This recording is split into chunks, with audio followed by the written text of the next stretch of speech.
Antes de entrar, eu vou explicar um pouco da experiência que eu tive hoje de manhã. Aqueles que desejarem voluntariamente ofertar, está ali a caixa de ofertas, ali, tá bom, atrás. Você fique à vontade, isso também é adoração. Se você quiser adorar ofertando financeiramente, está ali, tá bom? Fique à vontade para isso. Você, com a sua oferta voluntária, você mantém o ministério funcionando também, o espaço e tudo que está acontecendo. Mas hoje de manhã, o Senhor me acordou eu levantei com um nome no meu coração, e esse nome é Jonas. Ok? Olha para quem está um pouquinho aí perto de você, Jonas. Eu acordei com ele, e eu lembrei de um tempo, muitos anos atrás, eu tinha meus 20 anos, então quer dizer que já fazem 20 anos que eu estou com 40, né? Então, 20 anos atrás, eu fiz um estudo, eu ministrei sobre isso, acho que foi poucas vezes que eu ministrei, eu me sentei para estudar o livro de Jonas. O livro de Jonas, no Antigo Testamento, ele fica no final ali do Antigo Testamento. É um livro pequeno, de 4 capítulos, você lê num tapa só, né? Rapidamente, os 4 capítulos. E é uma história muito diferente, muito curiosa, muito estranha, mas que traz uma mensagem da parte de Deus muito poderosa e muito forte para o tempo que estamos.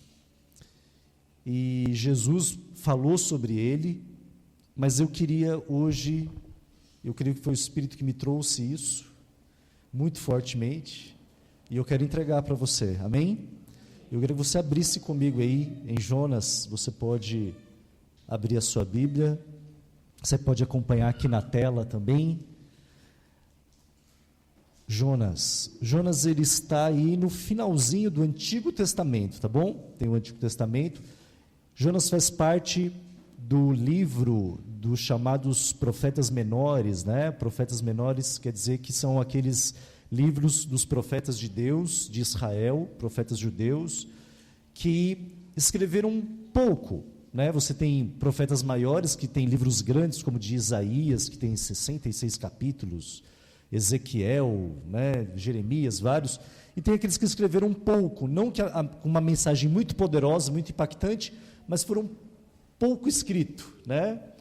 E Jonas faz parte desses 12 profetas, chamados de 12 profetas menores. Jonas, ele, como eu falei, são 4 capítulos, e conta a história de um profeta de Israel. E no capítulo 1, ele recebe, eu queria que você abrisse então no capítulo 1, nós vamos passear um pouquinho pelo livro. Eu já peço para você aí, na sua casa, leia o profeta de Jonas, aproveita aí hoje à tarde, pega um pouquinho, leia Jonas, os 4 capítulos, leia o livro inteiro, e nós vamos pincelar algumas coisas aqui, daquilo que o Espírito Santo trouxe, e o primeiro aspecto é o capítulo 1, primeiro ponto, o capítulo 1, vamos ler a partir do verso 1, amém? Todos acharam? Todos acompanharam? Então acompanhe na sua Bíblia, acompanhe aqui comigo também. Eu vou ler na versão King James, é a versão que também está na tela, mas você acompanha aí na sua Bíblia. Diz assim: a palavra de Yahweh, palavra do Senhor, veio a Jonas, filho de Amitai, com esta ordem. Há uma ordem. Verso 2: dispõe-te e vai à grande cidade de Nínive, quer dizer, morada de Ninos, e prega contra ela, porque a sua malignidade subiu até a minha presença. Entretanto, Jonas decidiu o quê? Diga, fugir. Jonas decidiu fugir da presença do Senhor e partiu na direção de Tarsis. Descendo para a cidade de Jope, encontrou um navio pronto para zarpar a Tarsis. Pagou a passagem e embarcou nele, a fim de ir para a cidade de Tarsis, tentando escapar da presença de Deus. Até aqui por enquanto. Olha só que curioso. Aqui já começa nesses 4 versos, esses 3 versos, ele já começa algo diferente. Já identifica Jonas, filho de Amitai. Ele recebe uma ordem de Deus, e aqui já começa algo estranho para um profeta, porque o profeta é alguém que é levantado por Deus, escolhido por Deus para 2 coisas, basicamente. O que o profeta, quem tem esse ministério, quem tem esse dom profético, Deus revela a ele aquilo que está na sua mente, e no coração de Deus, sobre aquela situação. Então Deus vai mostrar para o profeta ele nunca vai trazer algo que é do ponto de vista dele. A profecia ela traz isso. A profecia ela traz a visão de Deus sobre aquele assunto, sobre aquela situação, sobre aquele lugar. Eu posso olhar, por exemplo, como foi falado aqui, né? Eu posso olhar para aquele grupo de adolescentes, aquele grupo de pessoas, e ter um olhar sobre ele. Olhar que pode ser baseado na minha cultura, na minha opinião, no que eu acho, no que não é. E aí Deus vai assim, então, tudo bem, você está olhando dessa maneira, mas eu vejo assim. Certo? O profeta, quando vinha, o profeta em Israel, quando ele chegava, ele diz, assim diz o Senhor, está acontecendo isso, e Deus está olhando dessa maneira, ele está sentindo dessa maneira, ele está trazendo a visão de Deus sobre aquilo. Então, quando Deus fala conosco, pode ser por profecia, por dons espirituais, por uma revelação, ou principalmente a palavra dele, ele está trazendo a visão dele sobre aquela situação, aquela pessoa, aquela questão. E Jonas, então, ele recebe essa palavra e diz, vai e prega contra uma cidade. Ele diz, eu estou enviando você para uma cidade, a cidade de Nínive, só que Nínive não era Israel, não era do povo de Deus. Deus, ele escolheu Israel, o povo judeu, através de Abraão, lá em Gênesis 12, com um propósito, não que eles fossem os únicos salvos, né? Não, ele escolheu Israel para revelar quem ele é e mostrar ao mundo o Deus verdadeiro. Então ele diz, eu quero que você vá a Nínive e mostre o que eu penso, o que eu sinto sobre aquela cidade, e diz que essa cidade de Nínive, o pecado, a malignidade, subiu até a minha presença, ou seja, quando tem essa expressão que a malignidade subiu à presença de Deus, é que chegou num limite. É mais ou menos o seguinte, igual lá, né, para quem é pai e mãe aí, né, para quem tem filho, a criança está ali, né, a pessoa está ali, aí você fala, olha, não faz isso, olha, é assim, aí vai, né, aí demora um pouquinho, aí você fala, estou falando a primeira vez com você, aí demora mais um pouco, a segunda vez que ele continua, aí na terceira, na quarta vez você já está falando, aí o tom de voz já começa a mudar um pouquinho, não é assim? E aí chega um momento em que a malignidade sobe, né? E você aplica uma correção, ou você dá um limite ali, quer dizer que acabou a chance, acabou aquele momento. Então diz o seguinte, olha, Jonas, eu estou olhando aquela cidade de Nínive, e a malignidade é interessante que a palavra malignidade aí, hebraica, né, porque o texto é em hebraico antigo, ele traz, o que seria essa malignidade? É a mesma palavra usada para homicídio e assassinato, violência. Ele diz o seguinte, olha, essa cidade está tão violenta, eles já derramaram tanto sangue inocente, há tanto tipo de violência, que isso subiu e chegou num ponto que eu não suporto mais, e que eu vou, e que você deve levar uma mensagem minha para aquela cidade, para os moradores daquela cidade. Irmãos, Nínive ficava na Assíria, era um povo antigo. A Assíria era uma grande cidade de aproximadamente 100 mil pessoas. 100 mil pessoas, aproximadamente, era o que a gente entende da história da cidade. Era na época, irmãos, uma cidade de 100 mil pessoas seria a mesma coisa de eu falar de São Paulo, que tem 12 milhões. Era muito grande, muito desenvolvida, uma cidade muito conhecida, inclusive na história também. A Síria, a cidade ficava a 900 quilômetros de onde Jonas estava, de Israel. Ele teria que, então, caminhar ou pegar um navio até lá. Hoje, Nínive, essa cidade, hoje, atualmente, no século 21, seria a cidade de Mossul, no Iraque. Mossul, no Iraque, era, algum tempo atrás, era uma cidade onde estava ali um grupo de terroristas que planejavam perversidades e ataques terroristas sobre outras pessoas. Era como se Deus tivesse assim, ô Jonas, eu quero que você vá lá para essa cidade, para esse lugar de terroristas, de gente que vai matar, e eu quero que você leve uma mensagem minha, porque a malignidade dela subiu à minha presença, e eu quero que você fale com eles, que eu não estou contente, que eu não estou feliz, que a minha paciência ela já tem um limite, ela já terminou. E Jonas, ao ouvir isso, ele o quê? Diz ali o verso, que ele decide fugir. Eu não quero. Você imagina, você recebe uma palavra de Deus e você fala o seguinte: eu não quero obedecer essa palavra. Você recebeu uma profecia, você recebeu uma revelação, você recebeu algo do Senhor, você sabe que é de Deus, você sabe que a palavra está falando uma coisa, que aquele é o certo, mas no teu coração você decide o quê? Eu não quero, quero fazer a minha vontade, eu vou embora. Quem já sentiu isso aí?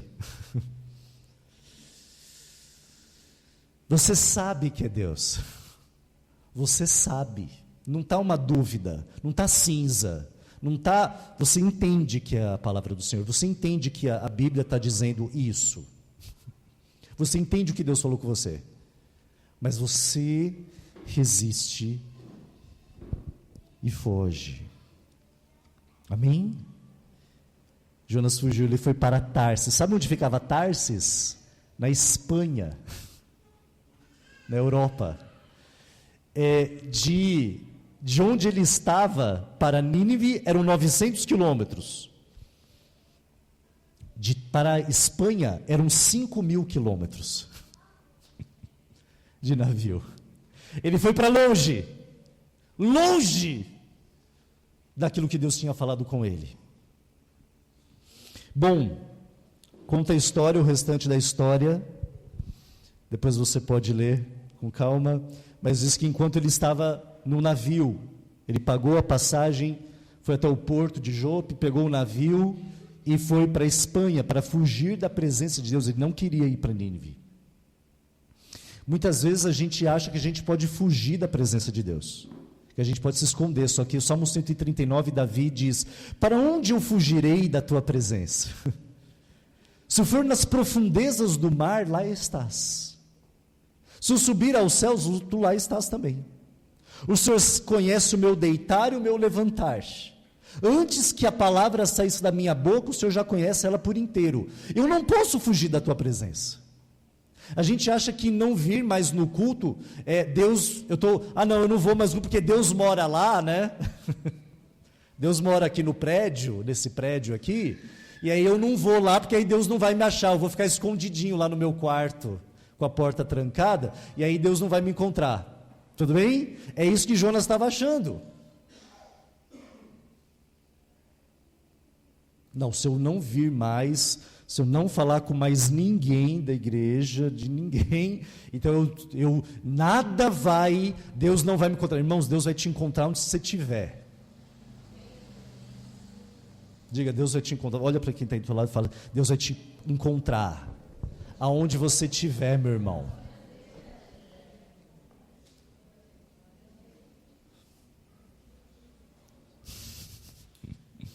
Aonde você estiver, porque Ele é onipresente, Ele está em todos os lugares.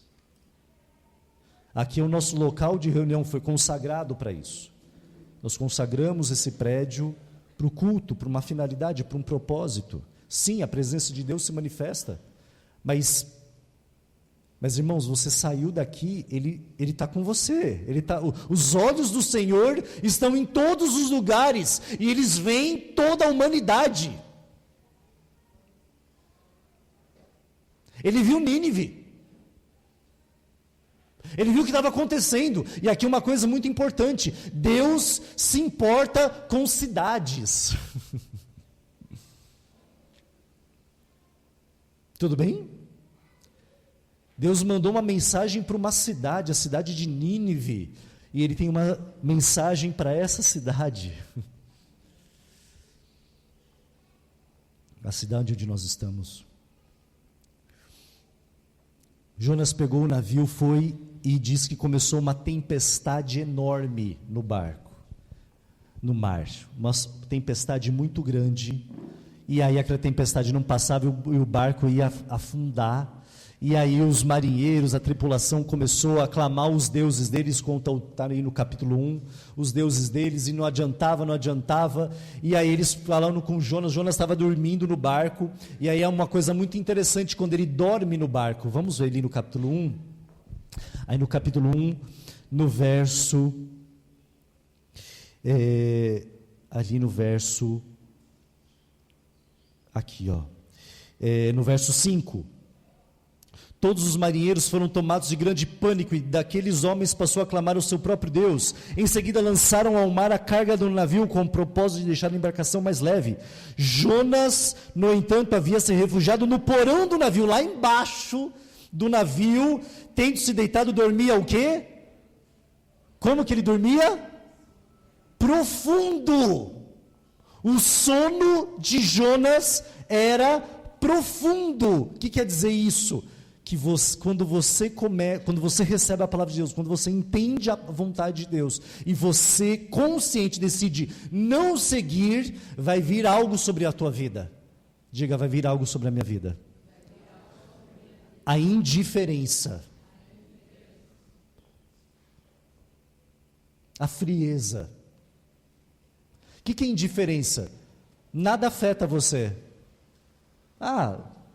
Eu não quero saber de mais nada. Nada afeta. Nada toca você. Pode estar ao mover do céu aqui, pode estar se manifestando o Espírito Santo, e aqui você está indiferente àquilo. Pode ter alguém do teu lado sofrendo, aquilo é indiferente. Há uma frieza, um coração de pedra, você vai endurecendo o teu coração. A frieza, a indiferença, é o que dominou Jonas. E quando a indiferença te pega, meu irmão, você é facilmente enganado por você mesmo e por Satanás. Porque Satanás vai começando a falar com você, vai começando ali, vai dizendo, isso aí não dá certo mesmo, é assim mesmo. Satanás ele vai colocando pensamentos para te afastar cada vez mais da presença de Deus, te afastar cada vez mais da palavra de Deus, te afastar cada vez mais, e esse afastamento, ele é evidenciado pela sua frieza, pela sua indiferença. É o que estava Jonas dormia profundamente, quer dizer o quê? Irmãos, estava uma tempestade, o barco ia afundar, os marinheiros gritando, clamando, trovões e raios, e a cena de um desastre, e ele estava o quê?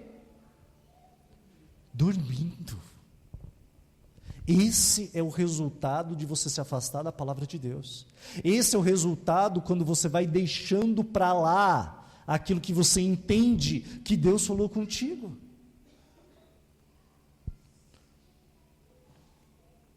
Quem está entendendo?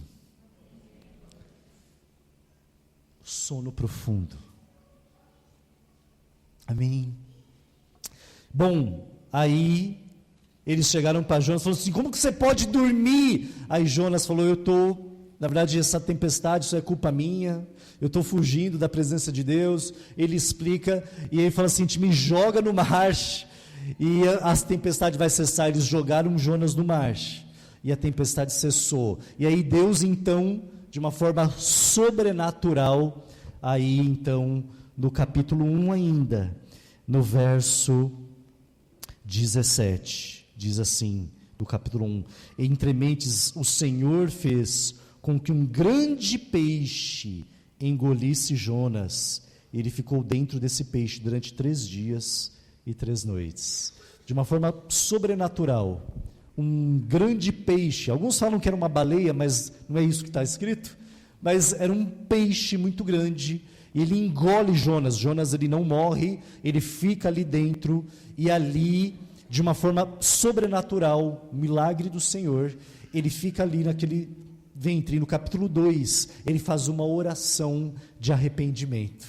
Ele se arrepende da rebeldia, ele se arrepende daquela situação, e durante 3 dias e 3 noites ele clama. Isso está lá no capítulo 2. Então, quando estava perto de Nínive, aquele peixe fez todo o caminho de volta, e diz que ele cuspiu Jonas, ele vomitou Jonas, e ele ficou perto da cidade de Nínive.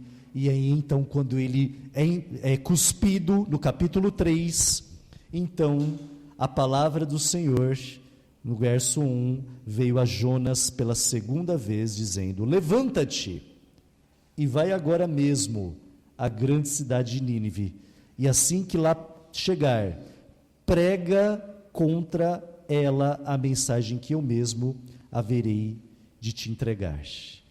Novamente, Deus fala uma segunda vez. Diga assim: Deus, Ele vai falar algumas vezes com você.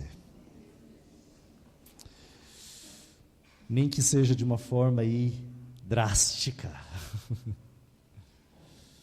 Jonas precisou ser jogado na tempestade. E às vezes o Senhor nos coloca numa tempestade, em situações de problemas e desafios, que vão exigir de você uma decisão, uma posição, diante do que Deus já falou. E é interessante uma coisa, então, olha aqui para mim, Deus não mudou o que Ele falou. Você percebeu isso? Ele não falou: então Jonas, então faz assim, já que você não quer ir para Nínive, vai para aquela outra cidade ali, tá bom? Eu vou dar uma outra missão para você. Ele mudou? Diga: o Senhor não muda o que Ele fala. O que Deus já falou com você que você não está fazendo? Ok? Vai pensando, vai pedindo para o Espírito Santo: me traz a memória, Senhor, o que o Senhor já falou que não está sendo feito. Deus não vai te dar uma outra direção enquanto você não seguir a primeira. Eu estou dando uma chave aqui para você. Deus não vai te dar outra orientação, direção, se você não seguir a primeira.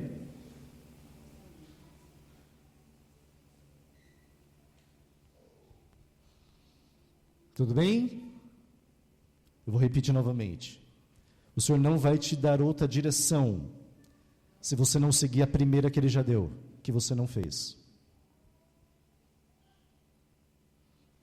A gente fica esperando Deus falar, e ele vai falar a mesma coisa, esperando. Quando você seguir, quando você confiar e seguir, aí Ele vai falar mais.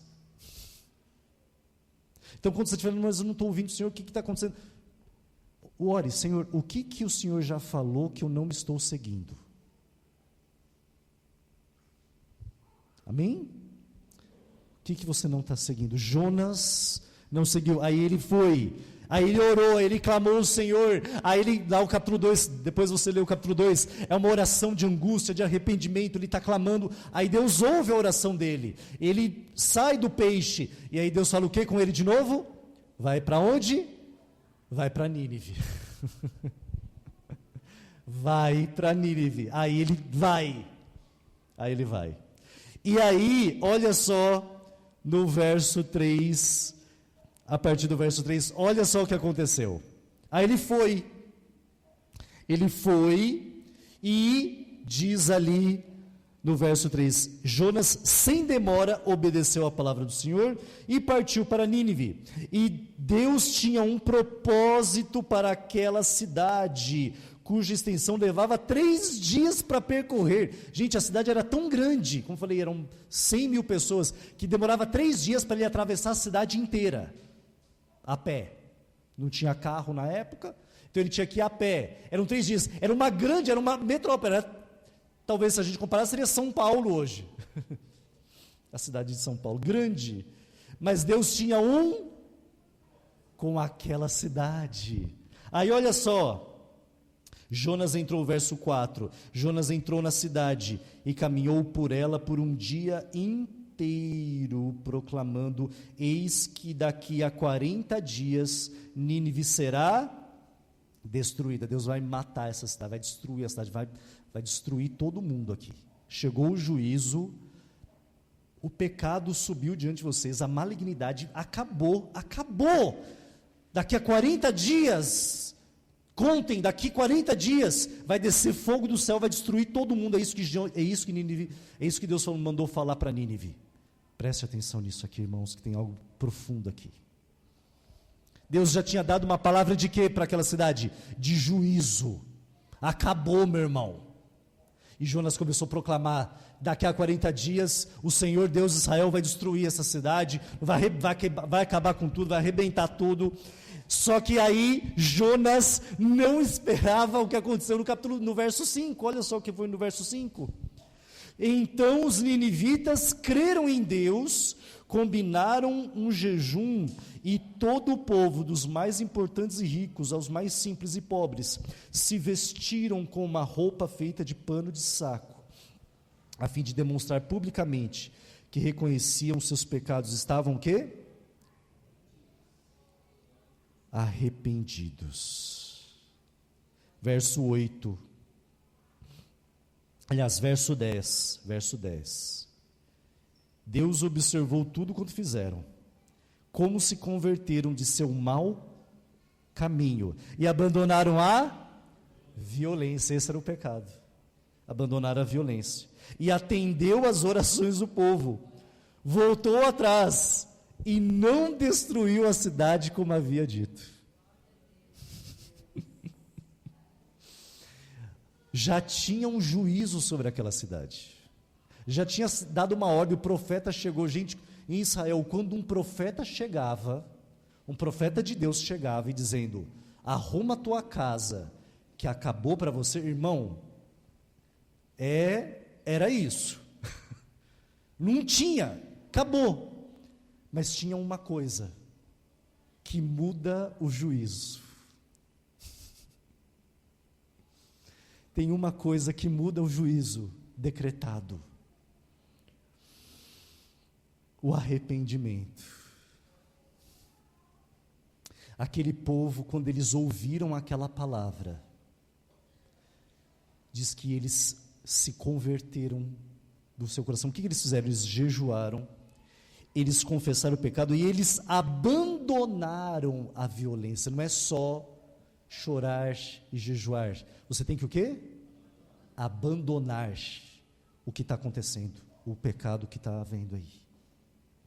Tudo bem? Então arrependimento são essas 3. Eu posso chorar, eu posso me entristecer, sim, o arrependimento envolve isso, uma tristeza, há uma certa culpa ali, você sente que aquilo está errado, mas se não houver o abandono daquilo, não é o quê? Tem que haver um abandono, tem que haver uma decisão de dizer assim, Senhor, eu não quero isso, eu quero seguir a tua palavra. E diz ali que toda aquela cidade, o rei mandou fazer um decreto, para todos se arrependerem, e aquela cidade se arrependeu. Durante 3 dias, Jonas pregou naquela cidade, e todos se arrependeram, amém? Se converteram, abandonaram, e diz que Deus o quê? Ouviu a oração, e falou assim, eu mudo o meu decreto, porque houve arrependimento. Bom, o capítulo 4, que é o final do livro, para a gente ir para as conclusões, o lance é que a cidade se arrependeu, não foi destruída, era uma cidade que não era de israelitas, não era do povo judeu, eles tinham uma cultura diferente, eles adoravam outros deuses, eles eram completamente diferentes, eram os ninivitas na história. Eu estava dando aula de história essa semana para os meus alunos da escola, e os ninivitas, os assírios, eles eram conhecidos, sabe pelo quê? Quando eles pegavam os prisioneiros de guerra, eles torturavam, e havia uma prática assíria, que eles, vou falar aqui só bem levinho, eles iam cortando as partes do corpo da pessoa viva, como forma de tortura. Amém? Esses eram os ninivitas, certo? Era esse nível que estava, a pessoa viva, e eles iam cortando pedaço a pedaço, de prazer. Então Deus falou o seguinte, chega, eu vou eliminar, porque eu não suporto, eu sou um Deus santo, eu sou um Deus de amor, sou um Deus de misericórdia, isso chegou no nível. Porém, quando o profeta chegou com a palavra, o que aconteceu com aquela cidade? O que aconteceu com aquelas pessoas? Eles se arrependeram. Agora eu pergunto, Jonas falou que se eles se arrependessem, a cidade ia ser poupada? Mas eles entenderam, falou, opa, se está vindo uma palavra de juízo, de correção, é porque esse Deus, se Ele mandou um profeta aqui, lá de Israel, é porque talvez haja uma esperança. E aconteceu isso. Agora o capítulo 4, meu irmão, para a gente finalizar, quem está entendendo aí? Deus ouviu quando houve o quê? Quando Deus ouviu, quando houve o quê? Ele mudou. Mas na verdade era o que Ele queria. Tá bem? Quer dizer que Deus mudou de ideia? Não, quer dizer que Ele queria essa resposta. Eu quero o arrependimento. Mas olha o que aconteceu com Jonas. O capítulo final não é sobre Nínive. Nínive foi poupada, não foi destruída, mas o lance foi com Jonas, o que aconteceu com ele. Olha o capítulo 4, verso 1. Olha isso. Entretanto, Jonas ficou extremamente o quê? Decepcionado com tudo isso e se irou contra Deus. Gente, eu preguei aqui, era para morrer. Gente, esses caras eram para morrer. Esse povo que tortura por prazer, são inimigos de Israel, são diferentes, são um povo idólatra. E eu trouxe a palavra, e ele ficou decepcionado. E o que ele queria? Ele queria que caísse o fogo do céu, que morresse. Ele se irou, ele ficou bravo. Como assim? Como assim? Então ele orou a Deus. Ele foi discutir com Deus, verso 2. Orou, o Senhor desabafou, Eterno, não foi exatamente isso que eu disse quando ainda estava na minha casa. Aí ele revelou. Aí ele revelou por que ele fugiu. Por que ele fugiu, irmão? Sabe por que ele fugiu? Foi por esse motivo que decidi fugir para Tarsis. Eu sabia que tu és Deus misericordioso, compassivo, longânimo, rico em amor, que ameaças castigar, mas te arrependes. Ele falou, Deus está me mandando para Nínive, só que eu já sei quem Deus é. Eu já sei que Ele é longânimo, que Ele tem uma paciência, o limite longo, eu já sei que Ele é misericordioso, que Ele é rico em amor, tá? Esse Deus é o mesmo do Novo Testamento, não tem diferença, certo? É o Deus que se fez homem em Jesus. Ele é rico, ele é longânimo, ele é misericordioso, ele é gracioso. E Jonas já conhecia Deus. Ele falou assim: o Deus de Israel é assim, se o povo se arrepender, Deus não vai destruir, e eu quero que eles morram. Então eu não vou pregar para eles, porque se eles se arrependerem, Deus vai mudar o decreto e vai perdoar, e eu não quero que eles morram. É isso que Jonas estava falando. Eu quero que esse povo tem que sofrer. Quantas vezes eles já vieram e destruíram o povo de Israel, mães, filhos, as nossas casas, são inimigos, eles nos odeiam. Eu não quero que eles sejam salvos, eu quero que eles sofram. Então eu não vou pregar, não, eu vou fugir da minha responsabilidade. Agora, o que acontece? Deus então, com muita paciência, ele ensina uma lição para Jonas. Ele faz nascer uma planta, e essa planta gerou uma sombra muito confortável para ele. Diz ali que, olha só no verso 5, então Jonas saiu para consolar-se no lugar a leste do oriente da cidade. Ali armou uma tenda e sentou-se debaixo dela à sombra, até ver o que aconteceria à cidade. Então, verso 6, então o Senhor Deus fez crescer uma espécie de mamoneira sobre Jonas, a fim de oferecer mais sombra e conforto. Diga, sombra e conforto a sua cabeça, livrando do calor excessivo. Deus fez crescer uma planta que gerou uma sombra. Estava muito quente, ele estava esperando ver a cidade ser destruída, ele estava bravo, ele estava irado contra Deus, ele sabia, se esse povo se arrepender, eles não vão ser destruídos. Ele estava irado, ele estava num conflito com Deus, e aí Deus faz crescer essa planta e dá um conforto para ele. Diga, sombra e conforto. Mais uma vez. Olha só, e Jonas ficou bastante alegre por causa da planta. Todavia, no dia seguinte, ao alvorecer, Deus enviou uma lagarta, que atacou o arbusto, sendo frágil, secou. Logo que apareceu o sol, verso 8, Deus trouxe um vento muito quente e seco, e fustigou a cabeça de Jonas, a ponto de ele perder os sentidos. E por isso ele desejou morrer, ele exclamou: para mim seria melhor morrer do que continuar vivendo. O bichinho era difícil, hein?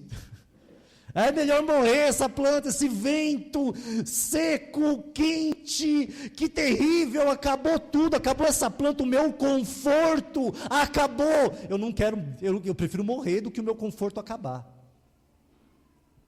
Jonas preferia morrer do que acabar com o conforto dele.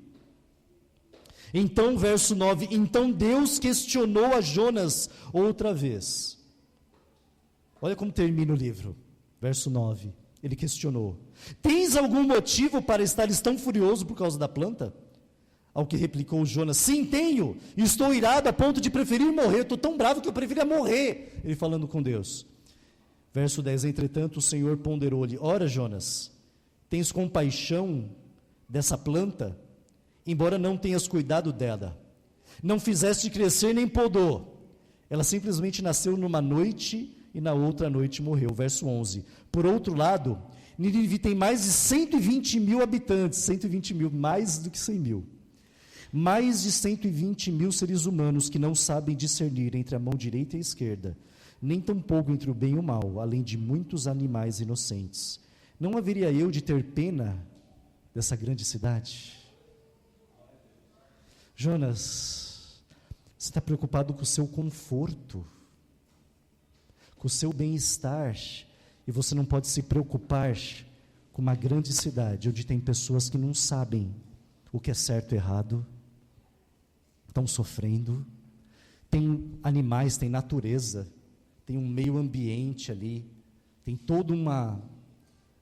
E eu não vou ter misericórdia desse povo que se converteu, que se arrependeu, que clamou o meu nome. E assim termina o livro. Por que termina? A gente não sabe qual foi a resposta de Jonas.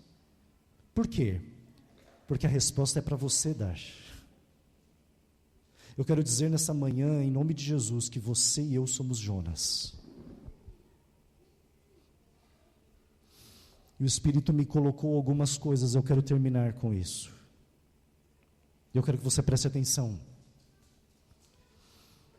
Nós podemos olhar para Jonas e dizer como ele é teimoso, como ele é duro de coração, como ele é isso, como ele é aquilo, mas o livro termina dizendo: e você? Como você reagiria a isso? Tal como Jonas, essa é outra coisa que o Espírito me trouxe, é muito fácil cair no erro de confundir a escala de serviço, o trabalho, com a espiritualidade, com o amor. Estamos servindo para que as pessoas conheçam Jesus ou para que tudo funcione? O serviço deve ser fruto do amor pelas pessoas. Tudo bem? O serviço não deve ser, o servir, não deve ser para que tudo fique funcionando, na igreja, no salão, na tua casa. O servir tem que ser o resultado de eu amar quem está do meu lado, o meu próximo. Por que Deus coloca bens na tua mão? Para quê? Recursos. Para quê? Responda. O discípulo de Jesus, ele é enriquecido para servir o outro.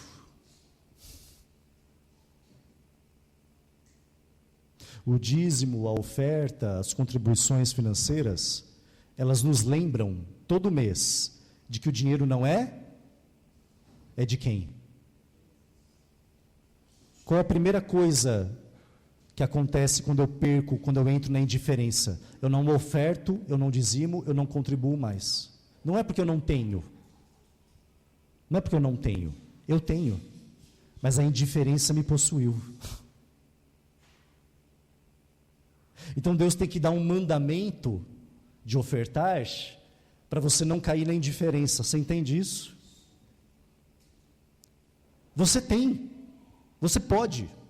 Mas você está indiferente, você está duro no teu coração. Então você não oferta, você não contribui, você não serve. E você joga para um outro.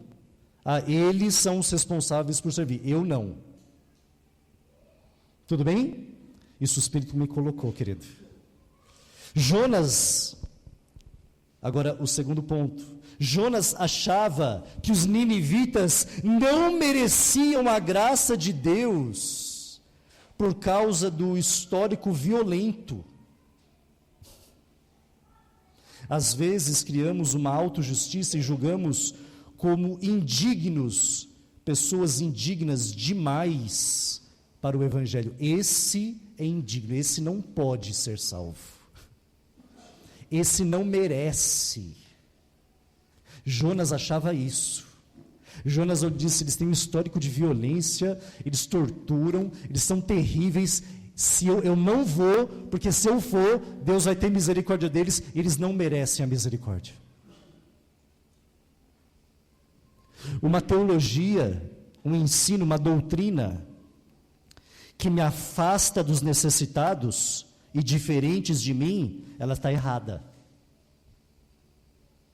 Se aquilo que o evangelho que eu estou pregando, eu estou acreditando, ele me afasta do necessitado e do diferente que precisa da misericórdia, da mensagem do arrependimento, está errado, querido. Deus, por isso que Deus, ele, todos os anos, quando os judeus, os israelitas iam celebrar a Páscoa da escravidão do Egito, ele pedia para comer o quê? Ervas amargas. Para quê? Para que vocês lembrem de que vocês foram escravos no Egito. Porque a gente esquece de onde veio. Não é assim? Olha aqui para mim. Você esquece quem você era antes de Jesus. E aí quando você esquece, você olha para o outro como indigno. Esse não presta, esse não tem jeito. E Jonas falou isso para os ninivitas. A graça é dar ao outro o que ele não merece. Quando Deus chama alguém para um compromisso maior, a nossa tendência é dar desculpas, né? Eu não tenho tempo, eu não posso, estou cansado, estou isso, eu tenho muita coisa para fazer, eu tenho um monte de coisas, e Deus está te chamando, vem, eu quero você mais da minha presença, eu quero usar a tua vida, eu quero mais de você, e você fica o quê? Minha mulher não deixa, meu marido não deixa, meu filho não pode, eu tenho muito tempo, eu não tenho isso, eu não tenho aquilo, você coloca um monte de impedimentos que você não dá na hora que aparece algo que você gosta. Ou alguém vai pôr impedimento para ter um churrasco. Você é convidado para um churrasco. Pastor, vai ter picanha à vontade, filé mignon à vontade aqui, você vem? Aí você tem um compromisso, né? Nossa, mas eu tenho um compromisso lá com... Aí você manda um zap, e fala, então, apareceu uma situação meio urgente aqui, e olha, eu não vou poder. O que é isso? Isso é Jonas, querido. Porque para isso nós não colocamos impedimento, mas para o Senhor, nós colocamos todos os impedimentos, todos, possíveis. E o Espírito Santo está falando com você e comigo aqui hoje. Para de colocar impedimento, irmão. Para de dar desculpa, você pode sim. Se Deus te deu uma ordem, você pode cumprir. Para com essa coisa que ficou no meio evangélico, cristão, de que Deus dá uma coisa que você não pode cumprir, só para você sentir que não pode. Irmão, não. É isso que falam. Não, Deus deu lá um mandamento para você, aí você não consegue cumprir. É porque eu sou pecador mesmo, né? Tadinho de mim, eu sou mesmo. E Deus só pôs esse mandamento aqui para eu me sentir um horrível. Se Deus disse, você pode fazer. Diga assim, se Deus falou, eu posso fazer. Repete mais, eu não senti muita firmeza em você. Se Deus falou, posso fazer, porque o Espírito Santo está em mim.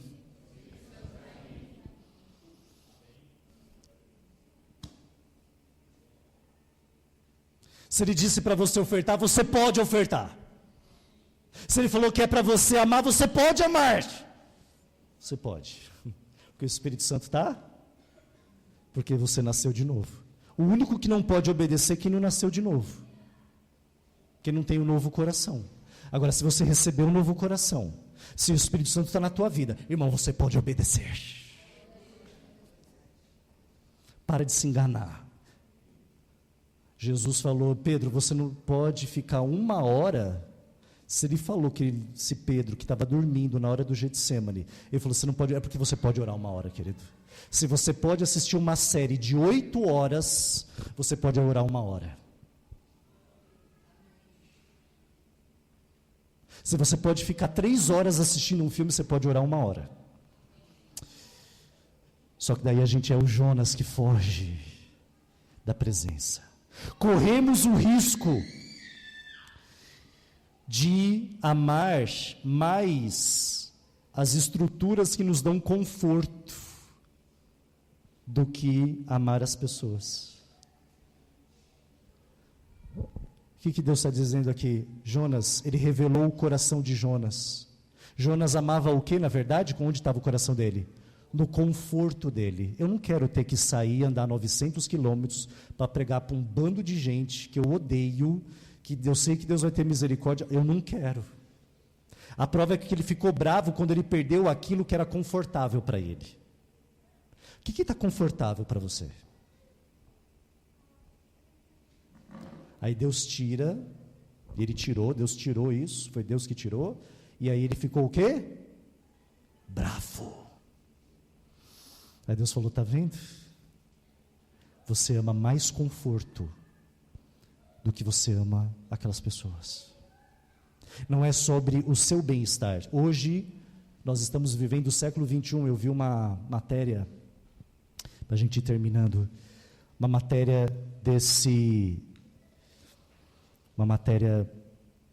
de uma notícia, onde um grupo de psicólogos, falando, e eles disseram, nós vivemos na época, e eles usaram essa expressão, da idolatria do bem-estar.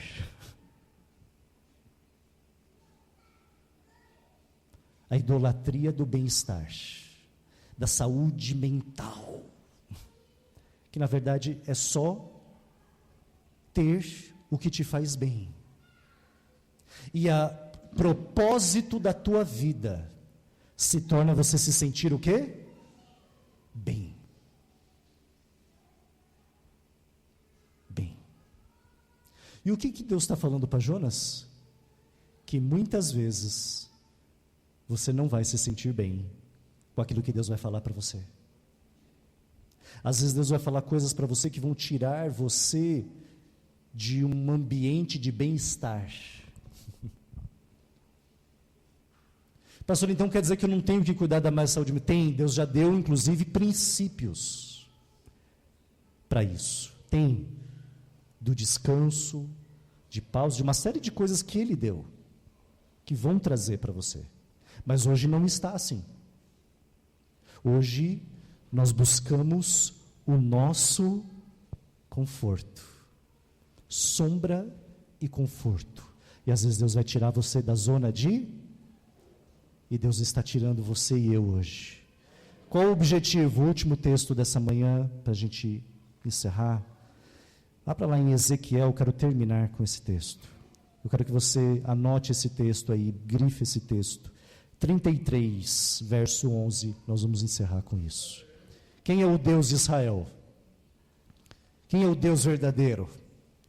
Deus de Abraão, Isaac e Jacó, Jesus Cristo, Senhor, o único Deus. Quem é Ele? Ele é esse daqui, é o Deus de Jonas. É o Deus que se revelou para Jonas e para Ezequiel. O profeta Ezequiel, verso 11, diz, marque aí na tua Bíblia, então lhes orientarás dizendo, tão certo como eu vivo, diz o Senhor Deus, eu não tenho qualquer prazer na morte Ele não tem o quê? Prazer na morte do incrédulo, mas sim a minha alegria está em que o ímpio venha se converter e se desvie do seu mau caminho e viva. Convertei-vos, desviais os vossos maus caminhos, porque vocês vão morrer, casa de Israel. Deus, Ele não tem prazer no quê? Mas antes que Ele é isso. Então Deus vem trazer palavra, Deus vem trazer correção, Deus traz tempestade, Deus traz séries de coisas. Diz o seguinte, volta, arrependa-se. Essa é a mensagem que Jesus pregou quando Ele veio. Arrependa-se porque o reino dos céus chegou. A porta, arrepende-se, muda a tua mente, muda o teu caminho, abandona o errado, a tua vontade, para a vontade de Deus. Vem, porque na mensagem do juízo, há uma mensagem escondida. Toda a palavra de juízo tem algo escondido ali. Na palavra de juízo diz o seguinte, se você se arrepender, se você se converter, se você me buscar de todo o coração, você vai me achar, porque a misericórdia triunfa sobre o juízo. Ele só está esperando a posição do arrependimento, para você dizer o seguinte, Senhor, eu não quero a minha vontade, eu não quero o meu conforto simplesmente, eu quero o Senhor. Está difícil, dói, mas a dor de negar a si mesmo é a chave para a libertação, para uma vida de glória, de alegria, de abundância. Nega a tua carne e você vai ver a alegria e a presença do Espírito Santo. Faz o que Deus falou para você fazer e você vai ver. Para de ser rebelde, para de ser duro de coração. Siga o que o Senhor está dizendo. E muitas vezes pode ser que a gente sacrifique o nosso bem-estar, mas a alegria, a recompensa, a presença vale muito mais do que qualquer momento de entretenimento, prazer e bem-estar. A sua presença vale mais. Fica de pé. A sua presença vale mais.